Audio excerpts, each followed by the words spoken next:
like they were able to write as well as they would have hoped.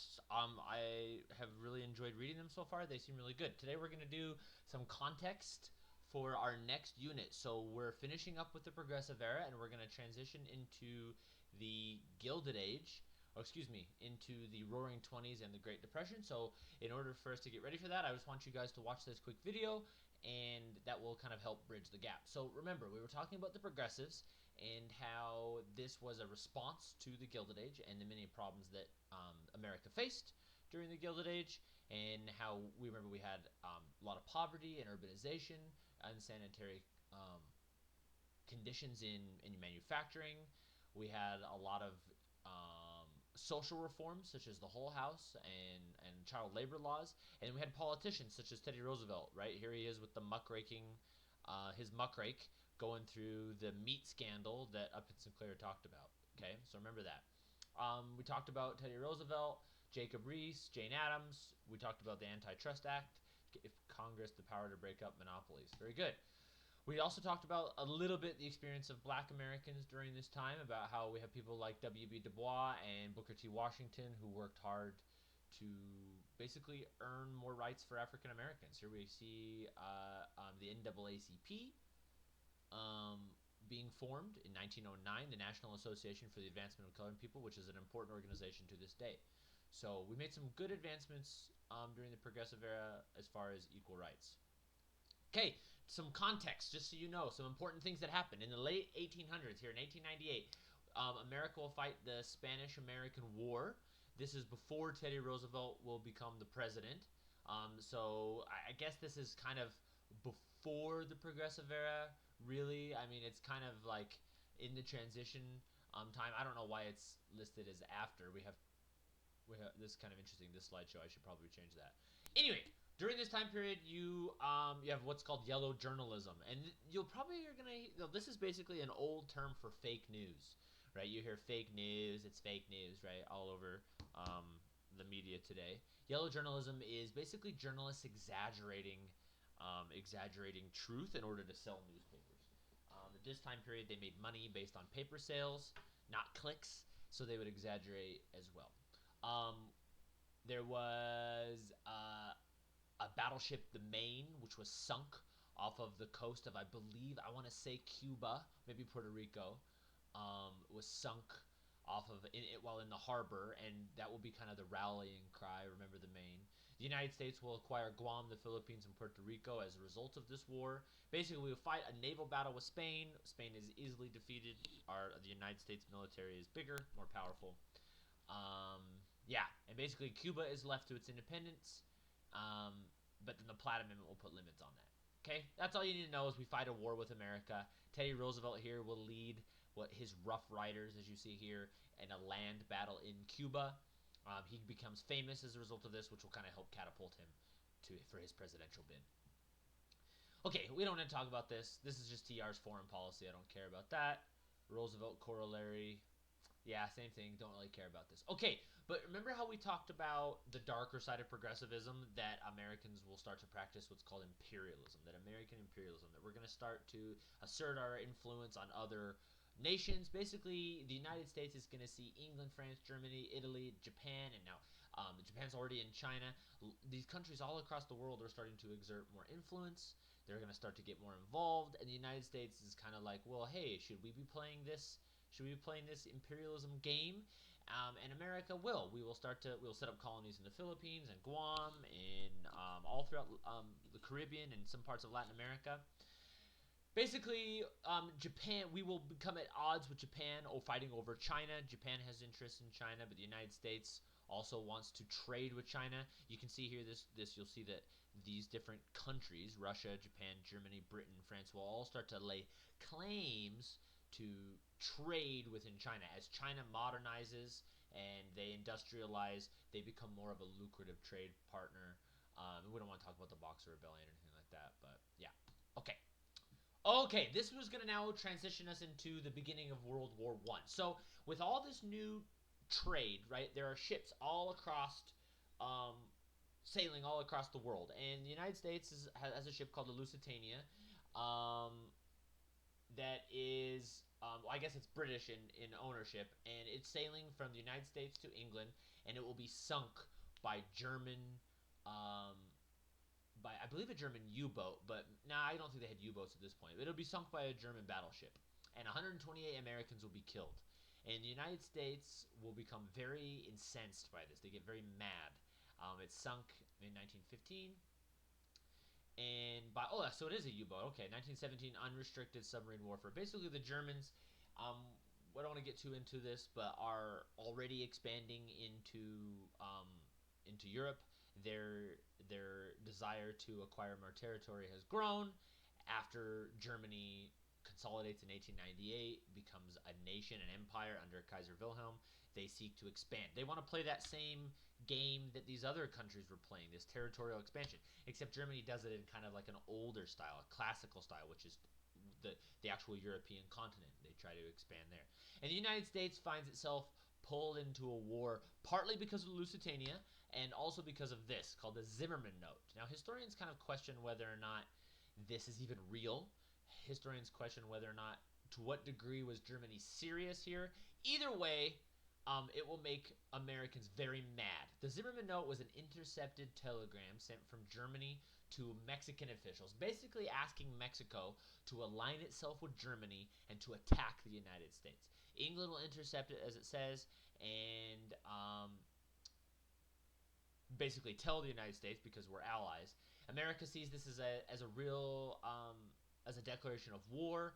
The United States, because of the sinking of Lusitania, because of the Zimmermann Note, but also just because of sheer German influence in Europe, and because of American alliances with European nations. And frankly, the United States doesn't really like the idea of a big bully interfering with American trade. America really likes to trade, and Germany was definitely threatening our ability to sell things, because we're about to get into the real boom that is the Roaring 20s, where the American economy is going to take off, and Germany was interfering with that. So there was kind of several reasons why. But either way, we enter World War One, and it sucks, right? Remember, it is mostly, it's really famous for its trench warfare. It was a European war, really fought in Europe, in France, in Belgium, in Germany, and they would really slow moving war where they would dig in, dig a trench, build a fortitude, and then for weeks or months they would slowly move this way, slowly move that way, as they took and lost land, and then they retook land, and it was back and forth, and it was really icky. And if you guys remember from your your world history classes, we talked about the main causes. We say mania, so it's militarism, alliances, um, nationalism isn't listed on here, and then the assassination of the Archduke Franz Ferdinand. So yeah, there's a bunch. It's weird how Maine doesn't actually follow this acronym. That's dumb. I should fix that. And let's not worry about war bonds. Okay, so after the war, the United States will help create something called the League of Nations. President Wilson has this idea of a global superpower, about almost like a big brother organization that will help keep the peace in the world. And Wilson will kind of push this through with his 14 points. And Congress doesn't really like it. They think that it's just going to do this, where it's going to pull the United States into a lot of European fighting. So we've got all these different European nations and interests, and the United States is going to be torn and tied. Eventually, because of this, the League of Nations will become a very weak and emaciated body that doesn't really have a lot of power. So here we have a snake called international strife that is ready to strike this sweet little rabbit that is the League of Nations. The League of Nations was a very weak organization. It didn't have a military. It didn't have a lot of influence. It was kind of a lame duck attempt. But it's kind of an interesting idea, this idea that nations should work together, an international organization trying to keep the peace. Okay, after World War One, the French mostly and the British will create something called the Treaty of Versailles, which is the peace treaty that Germany will be forced to sign as a result of defeat in World War One. And if you guys remember, this will be an extremely harsh treaty. It will force them to pay $32 billion, which in 1919 money was an enormous amount of money. They had to accept all guilt and responsibility for the war, which most historians agree it was really their fault, but we wonder to what degree it was fair to say it was entirely a German problem. Either way, it will lead this especially this year, what's called reparations, will lead to a really bad economic situation in Germany. Germans will be extremely poor, they will be hungry, they will have massive inflation, their Deutschmark will be almost worthless. And then this guy comes along and promises to rebuild a more powerful Germany, promises to fix all their problems. And oh, I'm gonna use this thing. Ooh, this is cool. And the Germans love him, and you guys know who he is, Adolf Hitler. We'll talk about him more later. But for now, let's pause and we'll go back to America and figure out what's going on. So in the 20s in the United States, some things change, right? And most of the changes that happen in the United States during this period of time are social. Okay, so we're not going to talk about everything on here. Yeah, maybe we will. First thing I want you to understand is kind of the symbol that kind of represents the 20s is this young lady here called a flapper. Now you can see her dress here has got these like tassels, kind of like those country western jackets, you know, that have like the little danglers. And the reason why they're called flappers is when they would dance, right? They do the Charleston, and these little tassels would flap around, right? And that's kind of where they get the name. This was the birth of jazz music. Sometimes this is called the Jazz Age. The Model T, Ford will perfect his Model T assembly, and the Model T will become an extremely affordable car, and you'll see Model Ts all across the United States. This is the proliferation of the radio, not the invention of the radio, but radio will become mainstream. You can afford a radio now. Before, radios were big, like entertainment center type deals. Now you can get a small radio that just sits on your shelf. So radio programming, radio advertisements. People would sit down and tune into the radio every night after dinner. Kind of, I don't know. You guys might watch TV with your family after dinner. Well, they would do the same thing with the radio. The Harlem Renaissance. So in Harlem, New York, we see this really interesting period where black artists and musicians and poets and authors will flourish, kind of rooted in Harlem, New York. So basically, during this time period, because of this success, you will see some of that success bleed out even to some of the most marginalized Americans, African Americans, and you'll see a lot of really cool stuff come out of Harlem. If you're interested in art movements or social movements of the United States, I highly recommend that you read more about the Harlem Renaissance. Okay, Sacco and Vanzetti. This is an Italian American couple who, I don't remember the exact story, who were loosely affiliated with an Italian communist organization. And this is going to be one of our first Red Scares. America got really, really scared that there were secret communists because, as you know, communism is now just booming in Russia. 1917 revolution, communism's taken over Russia, and Americans really feared. So it's kind of the first Red Scare. We'll talk more about this later when we get to the Cold War. So don't worry about that now. Bootlegging. We talked about this a lot. Moonshine. This is the era of the speakeasy and the illegal alcohol. Remember, alcohol is still illegal during this time. So you're going to see a lot of money being under the table from illegal alcohol sales and production. Okay, the Scopes monkey trial. This is an interesting story. I don't want to get too much into this, but during this time period, there was a teacher, I don't remember where, Arkansas, I want to say, something like that, was teaching the scientific theory of evolution, and he got in trouble. The community didn't want him to teach evolution. They said, we're Christians, we want you to teach Christianity, we want you to teach creation, and he didn't want to.